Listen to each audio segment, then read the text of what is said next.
Hello everyone, my name is Sangeeta and welcome back to my channel. If you are new here, this channel is all about art and creativity. And if you have been following my channel so far, thank you so much for your support. And I hope that you have noticed that I've started a series for creators and creator economy in general, where I talk about things that artists across the globe should be aware of. And this is just another episode into that.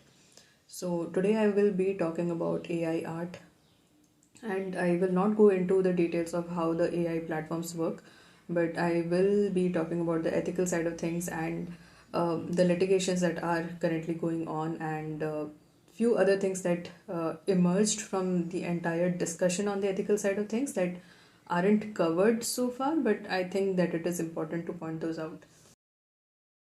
Yeah, so the first thing that I want to talk about is the notion that AI is a tough subject to understand. And given the number of debates and discussions that are taking place on Twitter between technical and non technical people, I think it is safe to say that AI as a whole is understandable.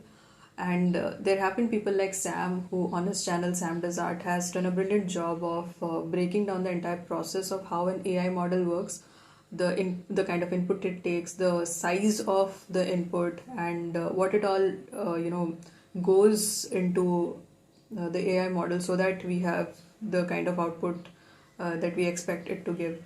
Other than that, there are people like Sarah Anderson, who wrote an opinion piece for New York Times, and other artists who are super active on Twitter, who are constantly giving out their views and concerns regarding the whole thing. The second thing that has emerged from the whole discussion is that how can AI art be very different from the traditional digital arts that people are anyways doing? So one thing that people usually miss out when addressing that is uh, it's the skill set of the artist that remains the same, and it doesn't change while they migrate from one particular tool to another. So for example, if somebody is comfortable using GIMP and then shifts on to something by Adobe, the output that is expected out of her in terms of her style and the subjects that she or he picks, it's not going to change very drastically, and it's something that we cannot say for the AI art per se. So since the models completely depend on the data sets they are trained on, you cannot have the same kind of output from Midjourney, let's say, that you are expecting it out from Stable Diffusion. So if there has been an exception, so let me know on that. But I do not think that that should be the case. So the idea that AI is just another digital tool like the traditional tools that we have so far isn't doesn't carry much weight.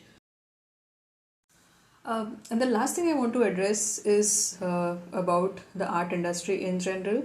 The fact that many of these technical innovations eventually go into the creative side of things is an indication that the demand for art is not dying. So when we already have a set of people who are skilled in that and who can quickly adapt to the tools that are available to them, and fuse it with their own personal stories, and individualism and styles, and everything that makes a person unique. I do not think any AI tool or any kind of automation, be it present or future, can ever touch that.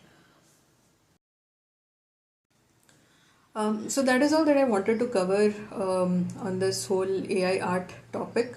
So apart from the consent issue that has taken the center stage in the whole AI art thing, there are other issues that concern the AI art or AI models in general. For example, every AI model has an associated carbon footprint to it.